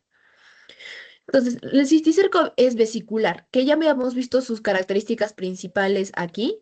pero lo que puedo añadir es que, como está imaginado el Scolex, tenemos membranas internas, o sea, dentro del cisticerco, no por fuera, sino por dentro. Tenemos la membrana externa que es festoneada a celular y es la que se colorea mejor al microscopio. Tiene media, que es tejido conectivo con pocas células, e interna, tejido celular laxo con corpúsculos calcáreos que, bueno, son unos puntitos, solo se ven como puntitos. Todo esto es cisticerco vesicular. Ahora, tenemos también el tipo de cisticerco racemosus, que es un cisticerco más agresivo por su tamaño, que es 10 centímetros, y se va a encontrar principalmente en la base del cerebro y meninge, o sea, no en parénquima. Es más agresivo porque pues, su tamaño es más grande, y luego vamos a ver qué tipo de clínica puede causar. Ahora, hablando de su ciclo de vida, si ustedes se saben la de tenia, se saben la de cisticercos, mejor dicho. Prácticamente heteroxénicos, que significa que el parásito puede infectar a diferentes hospederos, porque podría infectar a un cerdo, pero también nos puede infectar a nosotros. Entonces, si no se quieren acordar de esto, de tenia, acuérdense lo que pasa desde que se lo come. El vacuno, bueno, en este caso el cerdo, ¿no? Todo lo que pasa del cerdo, en el estómago, intestino delgado, eclosión en la encósfera, mucosa, seis ganchos, todo esto hasta acá, hasta acá. Se diseminan los tejidos y se forma el cisticerco. Entonces, desde la parte de acá hasta la parte de acá es el ciclo de vida de la cisticercosis. Pero lo repaso aquí abajo por si acaso. Vía oral consumimos los huevos, que es el estadio infeccioso de cisticercosis. Pasa por el estómago, el intestino delgado, eclosiona la oncósfera y se pega a nuestra mucosa con los ganchos. Se va a los vasos, se va al pulmón, no hace luz porque no rompe los alvéolos, se va hasta el corazón y en el corazón se disemina a todos los tejidos. Ahora, en cuanto a los mecanismos de infección, son los mismos de acá. Son exactamente los mismos de Himenolepis. Esto es lo mismo. Heteroinfección, fecalismo. Autoinfección externa, ciclo anomanoboc. Y autoinfección interna, vómito, regurgitación. Cuidado en la hiperemesis gravídica, que es cuando las mujeres están embarazadas y vomitan mucho, también pueden correr el riesgo de infectarse siempre y cuando ya tengan una tenia solium antes. Ahora, en su daño mecánico, inflamatorio y obstructivo. Vamos a ver que en el caso del mecánico podría ser el ejemplo del ojo, porque crece y va a desprender la retina. En el caso del inflamatorio, bueno, se deduce y el obstructivo, por ejemplo, si llega a los plexos coroideos, al líquido cefalorraquídeo, al cuarto ventrículo, crece, obstruye, hipertensión endocraniana. Entonces, vamos a ver la clínica. El principal síntoma, el más común, es epilepsia en personas jóvenes, un síndrome convulsivo. Eso sería un cisticerco en el parénquima. También puede dar hipertensión endocraniana. Por ejemplo, en el cisticerco puede estar en el cuarto ventrículo, generando vómitos explosivos, papiledema que se ve en el fondo de ojo, ¿no? Ahora, el racemosus puede ir y causar un síndrome de pares craneales al comprimir a las pares craneales en la base del cráneo. Si se va a la parte espinal, trastornos sensitivos y motores. Si se va a la parte ocular, amaurosis, lo mismo que ceguera. Diseminado, en general puede ir a cualquier parte. Pero, ¿cómo va a pasar esto? Mecanismo de infección. ¿Por qué? Bien, acá, si se fijan en el mecanismo de daño, vamos a ver que involucra bastante el estadio vital y el tipo. El tipo porque puede ser o racemoso o vesicular y bueno, ahí varía obviamente el cuadro clínico, ¿no? Pero el estadio vital, ¿qué pasa? Cuando el parásito está vivo, evade el sistema inmune, tiene mecanismos de evasión, pero cuando muere, este mecanismo de evasión ya no aplica, entonces genera una inflamación demasiado fuerte, por eso es que varía. Ahora, ¿qué hacen para evadir el sistema inmune? Primero, localización. Obviamente, se localizan principalmente en santuarios inmunológicos, como lo que sería el cerebro o el ojo, donde no hay mucha, no, de hecho no hay inmunidad ahí porque son santuarios inmunológicos. Variación antigénica, ¿qué pasa? Que cada cierto tiempo varían sus antígenos. Así, si el cuerpo los reconoce, al poco tiempo ya tienen diferentes antígenos y ya no lo pueden atacar. Luego tiene el mimetismo. El mimetismo quiere decir que va a agarrar los anticuerpos, se va a unir a través de la fracción Fc y se va a cubrir de antígenos. Va a formarse como una capa, como un caparazón o una cápsula de antígenos, mejor dicho, de anticuerpos. Y cuando vengan nuestros propios anticuerpos, van a ver que hay puro anticuerpo, o sea, no ven parásitos, sino ven puro anticuerpo. Es como que, es de nuestro propio cuerpo, aquí no está pasando nada. Entonces, prácticamente se ha puesto una capa de invisibilidad. Ese es mi mecanismo. Ahora, también van a inhibir el complemento gracias al antígeno B y inhibe a los eosinófilos. Ahora, hablando del diagnóstico, tenemos varios tipos. El clínico son de los síntomas que ya les mencioné, las convulsiones, la hipertensión, el papiledema, vómitos explosivos, nódulos subcutáneos, el fondo de ojo, bueno, el cuadro clínico. Luego tenemos la imagen, que puede ser TAC o puede ser RAM. Mejor dicho, resonancia magnética, claro, ¿no? No sé por qué le puse RAM. Bueno, ya. Entonces, en el caso de la resonancia magnética tiene más, o sea, se puede diferenciar mejor, tiene más detalle, pero si el cisticerco está pegado al hueso, ahí sí ya no se va a ver nada. Ahora, en el caso del diagnóstico inmunológico, ELISA e inmunoblot. ¿Qué pasa con el ELISA? El ELISA es muy específico, pero es poco sensible, si mal no recuerdo. No, al revés, perdón. ELISA es muy sensible, pero es poco específico, porque hay mucha reacción cruzada con otros antígenos de otros parásitos, así que se prefiere el inmunoblot porque tiene una fracción de antígeno más específico y va a poder diagnosticar específicamente este, ¿no? Ahora, de epidemiología, solo hay que acordarse, los cerdos, el 5% de los cerdos está infectado. De ese porcentaje, el 1% nos va a dar teniasis. Y de ese 1% de personas que tiene teniasis, al 0,1% va a desarrollar cisticercosis. No creo que haya algo un poco más importante porque luego menciona de que el 10% de los casos en Perú son neurológicos, que son neurológicos son de este parásito, pero no creo que vaya a preguntar eso, la verdad. Ahora, el tratamiento en algunos casos puede ser quirúrgico y en otros casos puede ser médico. En el caso de los fármacos, se puede dar albendazol más corticoide o praziquantel más corticoide. ¿Por qué más corticoide? Porque, como les digo, mientras esté vivo, hay un mecanismo de evasión del sistema inmune. Pero si uno solo le da el antiparasitario, y el parásito muere, va a generar una inflamación muy fuerte y si está en una parte muy sensible como el cerebro, la persona puede fallecer por la inflamación, por el edema, por una hipertensión ucraniana, por enclavamiento. Entonces, no se puede dar un antiparasitario si no se da también con corticoides. La ivermectina está en estudio, por eso le puse más menos. Y también tratamiento sintomático en el caso, por ejemplo, de un síndrome convulsivo, anticonvulsivos. Así que, bueno, se deduce. Y ya vamos con la última parte. Tenemos Difilobotrium pacificum. Vamos a hablar de pacificum porque en Perú hay más que todo pacificum por el agua salada, el agua de mar. Pero también existe el latum que está en lagos, pero aquí en Perú no hay. Bueno, entonces, el Difilobotrium mide alrededor de 20 centímetros, pero se han encontrado hasta 50 centímetros.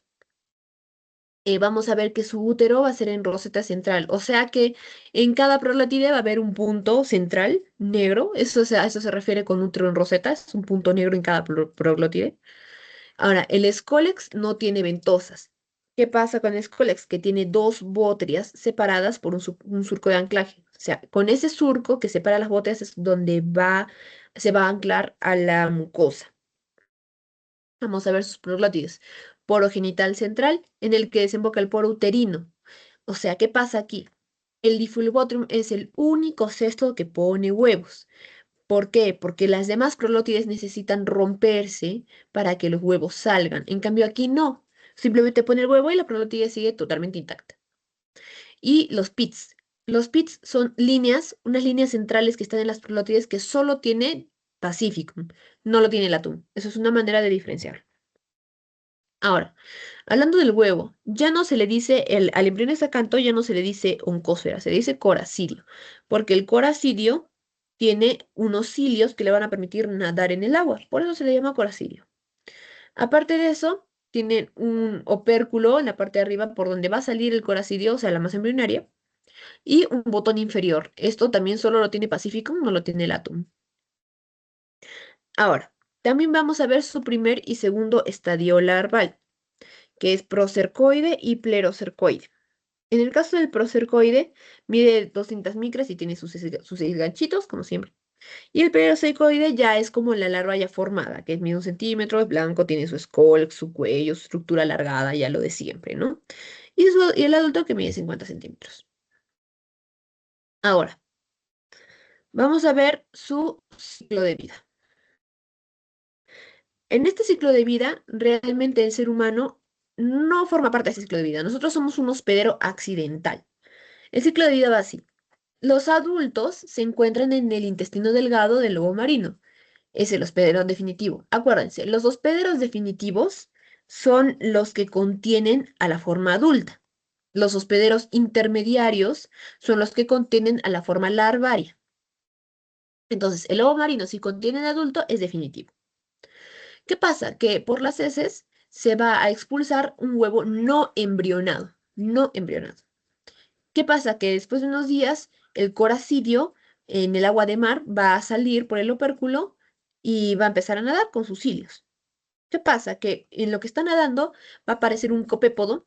Un copépodo es un microcrustáceo, una parte del plancton, y se lo va a comer.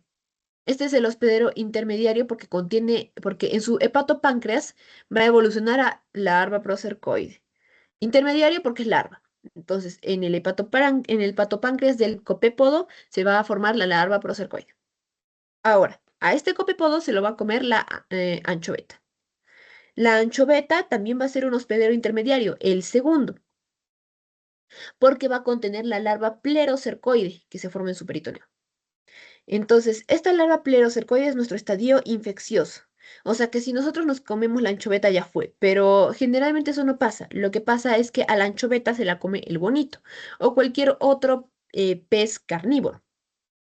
Entonces, el bonito es un hospedero paraténico, porque si se acuerdan de toxocada, hospedero paraténico es si tú te comes a alguien que ya está infectado, tú también te infectas. Entonces, lo mismo, el bonito se comió a la anchoveta que ya está infectada, el bonito se infecta. Y se mantiene. Plerocercoide, plerocercoide. Se mantiene. Eso es paraténico. Ahora, de aquí, el ciclo normal es volver al primer paso. O sea, que al bonito se lo come el lobo marino y el adulto en el intestino delgado. O sea, es volver. Ese es el ciclo. Pero ¿qué pasa? Nosotros somos hospederos accidentales. Y lo que pasa es que a veces nosotros consumimos el bonito que ya está infectado.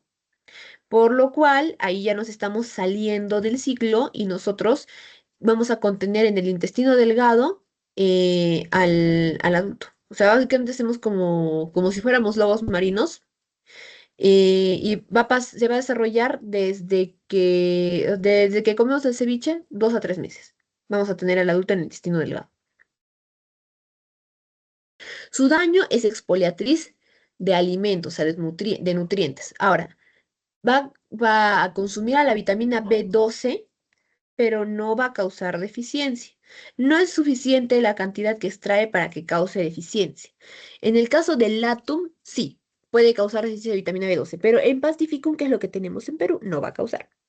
Y bueno, también el tóxico alérgico. Ahora, vamos a ver el cuadro clínico que es la eliminación de prolótides es lo principal. La persona lo que nota es la eliminación de prolótides, porque los demás síntomas son muy leves. El dolor abdominal es muy leve, a veces puede haber meteorismo, algunas veces puede haber diarrea, la mayoría pueden ser asintomáticos. Entonces, en cuestión a síntomas, el más importante es la eliminación de proglótides. Una complicación es la pancreatitis aguda, pero es realmente muy raro. Y en epidemiología, vamos a ver que tenemos que verlos, mejor dicho, el diagnóstico. Tenemos que ver si la persona ha comido ceviche. No va a causar eosinofilia, no va a causar anemia, entonces no podemos ir con ninguno de esos exámenes. Y en cuestión de laboratorio, un examen directo de heces, Telemann-Faust y sedimentación rápida. Ahora sí, en epidemiología, la profilaxis es lo del ceviche, pero no existe control. O sea, hay profilaxis, pero no control. Porque, miren, el control, para que se acuerden, es transmisión, mecanismo de transmisión. Profilaxis es evitar que yo me infecte. ¿Qué puedo hacer yo para no infectarme? Eso es profilaxis. Control es qué se puede hacer para que en la población no se siga transmitiendo. Control TR, transmisión TR. Acuérdenselo así, control, transmisión. Entonces, aquí no se puede hacer nada para controlar que no se esparza, porque el ciclo es un ciclo natural del medio ambiente, del lobo marino con su copépodo y su anchoveta y su bonito, y se repite el ciclo. Es un ciclo natural. que en el que nosotros solo somos hospederos accidentales. O sea, la culpa es de nosotros en resumen. Así que no podemos hacer nada para controlarlo, pero sí podemos hacer algo para evitar infectarnos y es no consumir ceviche de fuentes o de, bueno, o sea, no fuentes, de lugares dudosos, con una dudosa higiene. Y el tratamiento va a ser praziquantel, 10 miligramos por kilogramo, una dosis. Y tratamiento dirigido, lo que les expliqué, lo de que tiene que hacer la dieta, que el día siguiente tiene que tomar la medicación, tiene que tomar el purgante, y ahí lo junta en el balde, todo lo que defeque, ya, eso es el tratamiento dirigido. Listo. Ahora, vamos por último con Echinococcus granulosos. Eso es lo que es también su cesto, esto lo que va a causar es la hidatidosis. Ahora, vamos a ver que larva y hidátida aquí son sinónimos. Entonces, recapitulando eso de la larva. Teníamos aquí en Hymenopletis, larva y cisticercoide eran sinónimos. Larva y cisticercoide, ¿dónde está? Aquí está. Larva y cisticercoide eran sinónimos. En Hymenopletis. En Tenia era larva y cisticerco. Larva y cisticerco son lo mismo. Obviamente lo mismo en cisticercosis, es lo mismo que Tenia, ¿no? Diphyllobotrium, bueno, lo mismo. Aquí es donde varía. Echinococcus larva o hidátide es lo mismo. Entonces, vamos a ver, la larva va a ser esférica y varía mucho su tamaño. O sea, puede ser de 20 centímetros como que puede ser 1 centímetro, pero bueno, se encontró hasta 20 centímetros, ¿no? Vamos a ver su escólex con ventosas, su doble corona de ganchos y solo va a tener tres proglótides. A diferencia de todos los parásitos que hemos visto, este solo tiene tres proglótides. Entonces, la larva o la hidratide, que es una esfera, va a tener dos capas, solo dos capas. La larva tiene la externa, que es la membrana laminar o cuticular o acelular, la cual se parece a hojas de cebolla.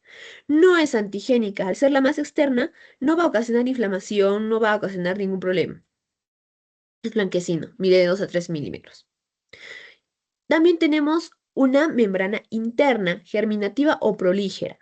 Es literalmente una fila de células, por eso es microscópica, pero es muy antigénica. En teoría no debería causar problema porque es la membrana interna, pero si es que se rompe, ahí va a ocasionar una inflamación muy grande.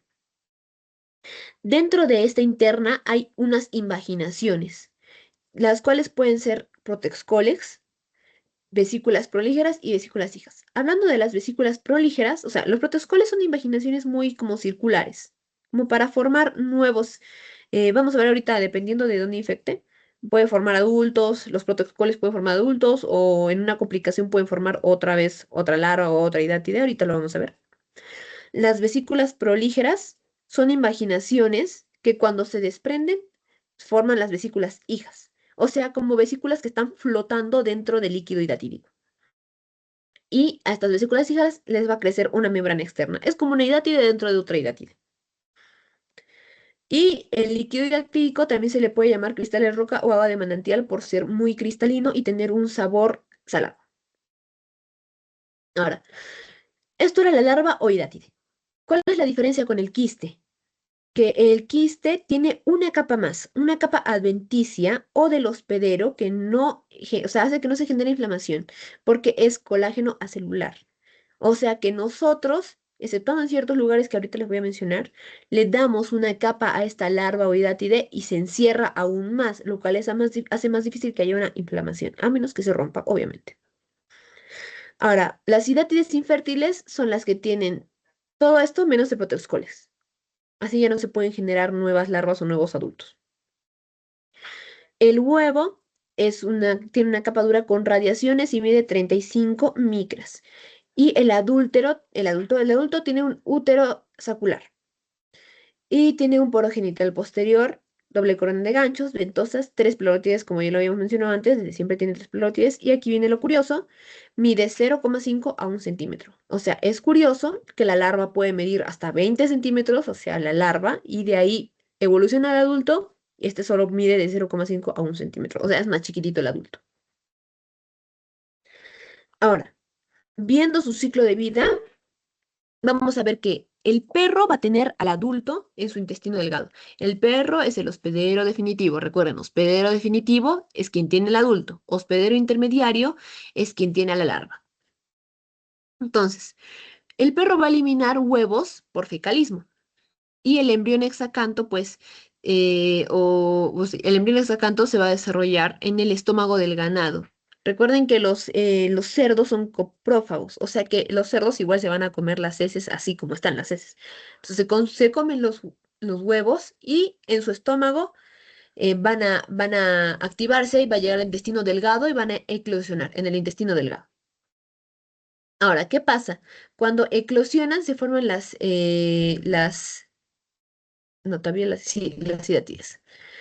Van a pasar a los vasos, van a llegar a varios órganos, pero los principales son dos, el hígado y el pulmón, que son filtros. Digamos que el 95% se van a quedar en el hígado y el pulmón. Entonces, el hígado es el primer filtro y el pulmón es el segundo filtro. Y cuando llegan estos tejidos se vesiculiza, forman las hidratidas, ¿no? Ahora, ¿qué pasa? Recuerden que cada hidatida tiene dentro, aparte de sus vesículas, tiene los protoexcolex. ¿Qué pasa? Los protoexcolex van a estar en varios tejidos, pero principalmente, por ejemplo, en el peritoneo, o en las vísceras, más que todo ya, en las vísceras. ¿Qué pasa? Nosotros no comemos las vísceras, pero al perro le dan las vísceras, o de los camales van y se comen las vísceras. La cosa es que los perros comen las vísceras y se infectan. Ahora, ¿qué pasa? Podemos regresar al inicio otra vez. Cuando con los protexcoles son comidos por el perro, se forman los adultos y regresamos al inicio. Pero nosotros como hospederos accidentales, como siempre, nos podemos infectar debido a que el perro a veces cuando hace sus necesidades se lame y con esa misma lengua nos lame a nosotros. Y si coincide que nos lame la cara, podemos sin querer ingerir, ¿cómo se llama? El huevo con el embrión exacto. Ese es el estadio infeccioso. Entonces, ahí es cuando nosotros somos, igual que en el anterior, somos hospederos accidentales, intermediarios, pero al final de cuentas accidentales, ¿no? Ahora, ¿qué pasa? El daño es mecánico, por ejemplo, y obstructivo, si es que se va, por ejemplo, al cerebro. Genera poca inflamación, por lo que les dije que tiene sus membranas que los protegen, la membrana externa y la membrana, en el caso de los quistes, la capa adventicia. Ahora, ¿de qué depende esto? Del número de la localización, como siempre, de a qué órgano está afectando, y la integridad de la cutícula. Ahorita vamos a ver por qué, porque si no hay integridad de la cutícula puede haber una complicación. Ahora, el cuadro clínico. Tenemos a la hidatidosis pulmonar, que es un joven, o sea, son personas jóvenes con tos, con hemoptisis. En las rayos X salen las manchas. Y también pueden poner antecedentes de dónde es, por ejemplo, Sicuani, Azángaro, Melgar. Generalmente estas personas van a trabajar en ganadería, o sea, son pastores. Entonces, son más propensos a que se infecten porque están en contacto con esos animales. Ahora, también puede haber hidatidosis hepática y tiene todos estos síntomas que, bueno, ya conocen, ¿no? Ictericia, prurito, hepatomegalia. Se puede ir al cerebro y es mucho más agresiva que la cisticercosis, pero puede ocasionar una hipertensión, se puede complicar, es feo. Ocular, amaurosis o ceguera. Y en la ósea, va a ocasionar fracturas patológicas. Las fracturas patológicas se dan cuando nosotros no nos hacemos daño, no nos golpeamos, nada, de la nada simplemente, ¡pum!, el hueso se rompe. Entonces, esa es una fractura patológica. No adventicia. ¿Qué quiere decir? Solo en el tejido óseo es cuando las larvas no van a desarrollarse, o sea, estas larvas, esta hidatide, no se va a desarrollar en quiste, no va a tener capa adventicia, solo en el tejido óseo. Y va a atacar a la parte del hueso esponjoso. Ahora, sus complicaciones. Cuando hablamos de vómica, hablamos de un quiste roto. Es decir, había un quiste pulmonar que a veces tiene líquido.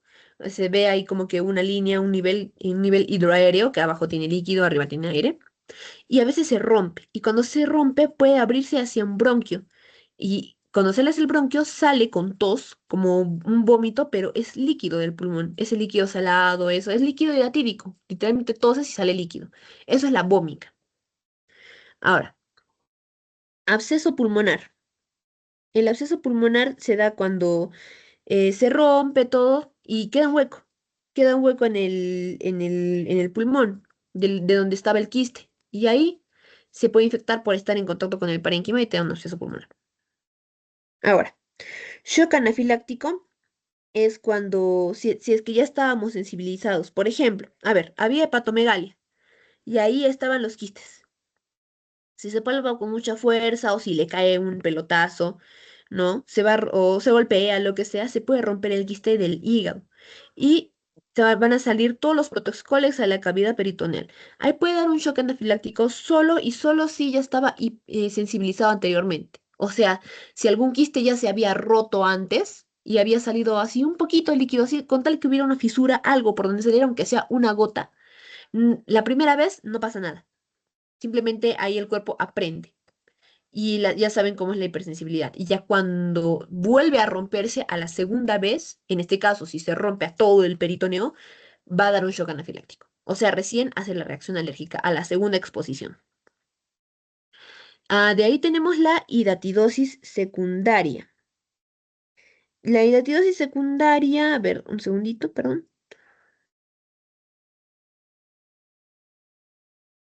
Ya, perdón, ya.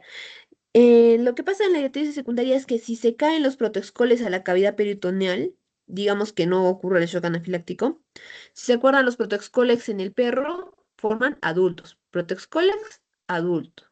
En el caso de nosotros, principalmente de las serosas, o sea, peritoneo, pleura y pericardio, si ahí caen los protocoles, no forman adultos, forman nuevas hidátides. Eso es la hidatidosis secundaria. Absceso hepático, pues lo mismo que el absceso pulmonar, queda el hueco y ahí se infecta, ¿no? Ahora, ¿qué signos hay? Y los voy a volver a enseñar después, pero el signo del camalote en rayos X, que quiere decir que simplemente se ve, o sea, en el quiste, dentro del quiste, membranas que se van degenerando. Ovillo de lana, pues creo que es un poquito obvio, o sea, si hay un quiste ahí también con sus membranas dentro, también se puede ver como un ovillo de lana. Eso se ve más que todo en la tomografía y la ecografía. Y el signo de la nevada, que al paciente lo haces echar, sentar, así varias veces, y luego cuando ves como que nevada, como la arenilla hidatídica. Esa arenilla hidatídica son los protoxcólex y las vesículas proligeras y las hijas. Eso es la arenilla. Ahora, su diagnóstico puede ser clínico, que es con los síntomas que ya hemos visto por acá.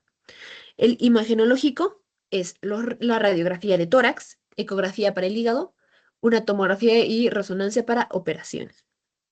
Ahora, diagnóstico ecográfico. Vamos a tener quistes activos. Los activos son lesiones uniloculares que tienen una pared visible, bien definida, su arenilla, o sea, todo bien bonito. Y con sus múltiples vesículas hijas que son como puntitos blancos. O sea, todo bien íntegro. Eso es el activo. Los transicionales son que la membrana ya se está desprendiendo, se está empezando a degenerar. Y los inactivos ahí ya sí tienen un contenido ahí heterogéneo, ahí que ya no tienen sus vesículas. Ahí viene el signo del ovillo de la lana porque las membranas ya se están degenerando. También el signo de la nevada ocurre aquí, en el inactivo. Y pueden verse calcificaciones. Al final, los quistes terminan calcificados. De ahí tenemos el diagnóstico inmunológico, que es el ELISA y intradermorreacción, reacción de Casoni, arco quinto. Bueno, no son muy importantes porque también aparte ya saben que ELISA tiene mucha reacción cruzada. Y el inmunoblot. El inmunoblot que detecta el antígeno B es mucho más específico y sensible. Ahora, para ver la epidemiología vamos a ver dos zonas, zona ganadera y zona urbana. Zona ganadera se da principalmente la infección en los niños pastores, a los cuales le dan las vísceras del cerdo a su perro, el perro los lame y se infecta. En la zona urbana, nosotros no consumimos las vísceras, no salen al mercado generalmente. Pero digamos, lo normal es que no salgan al mercado. Lo que pasa es que los perros van a los camales o a donde están quemando las vísceras, un perro se cola, se come una que otra víscera y ya está infectado. Y ahora ese perro a quien lama en la calle o a quien se haga su dueño, se infecta. De ahí vamos a tener bueno, y que se puede dar bromidrato de arecolina. El doctor creo que le dijo un nombre parecido, bueno, pero yo investigué que se llamaba bromidrato de arecolina, que se le da al perro para que pueda defecar y así se puede buscar los adultos, ¿no? Ahora, vamos con los índices de infección. Principalmente humano, animal y canino. Humano, el diagnóstico, o sea, serología, imagenología, casos hospitalarios, intrahemorragia, o sea, todo lo que sea para diagnóstico. Animal, los registros de los camales. Y en canina, hacer su examen de heces post-tratamiento. Ahora, aquí no lo he puesto, no sé si lo voy a tomar, pero en las diapositivas están los genotipos de Echinococcus granulosus, de los cuales el más frecuente es el genotipo 1, que le da a las ovejas y al hombre. Bueno, si lo quieren repasar, pues sería simplemente cuestión de memorizar, ahí no hay mucha lógica, cada serotipo afecta a diferentes animales, pero los que afectan a humanos son el 1 y el 2, y el más frecuente es el 1. Ahora, por si acaso les menciono también que en el control, o sea, para evitar la transmisión, hay vacuna, pero solo para animales. Y bueno, hay que tratarlos a los perritos de las tenias cada cierto tiempo para que no ocurra este riesgo también, ¿no? El tratamiento puede ser quirúrgico en ciertos casos y el médico con albendazol en altas dosis. Ahí terminamos. ¿Alguna duda? ¿Algo que no les haya quedado claro? ¿Algo que quieren que repita?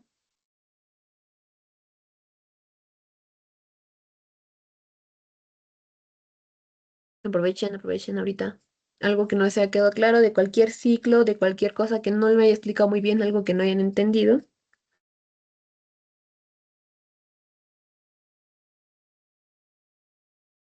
Ya, sí, díganme. André. Una consulta. En el caso de bueno, de hidatidosis, el hospedero accidental sería el ser humano, pero también sería hospedero intermediario o solamente accidental.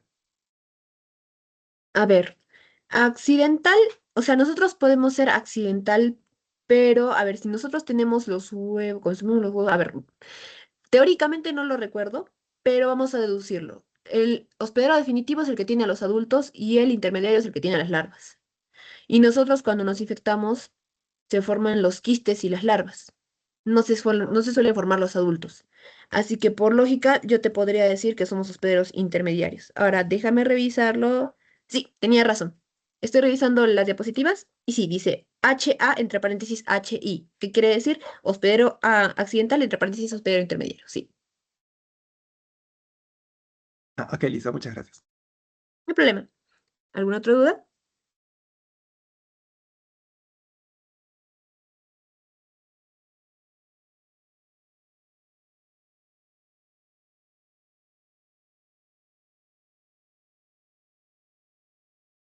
Listo. Igual yo les voy a enviar todo esto que acabo de presentar, todo este resumen. Más bien repasen eso de generalidades, que no lo he repasado yo porque, bueno, creo que hay ciertas cosas de generalidades que yo ya les dije, cierto, digamos, de las tenias, tal cosa, los peros intermediarios, tal cosa. De los éstodos, la mayoría tienen esas cosas. Ya les he dicho algunos datos, pero repasen esos también porque puede tomar a veces definiciones básicas y a veces no las repasamos. Entonces, listo. Ahí acabamos. Buena suerte con su examen. Yo en un momento les paso estas diapositivas, estos cuadritos, y cualquier duda, pregunta, me la hacen saber. Listo. Muchas gracias.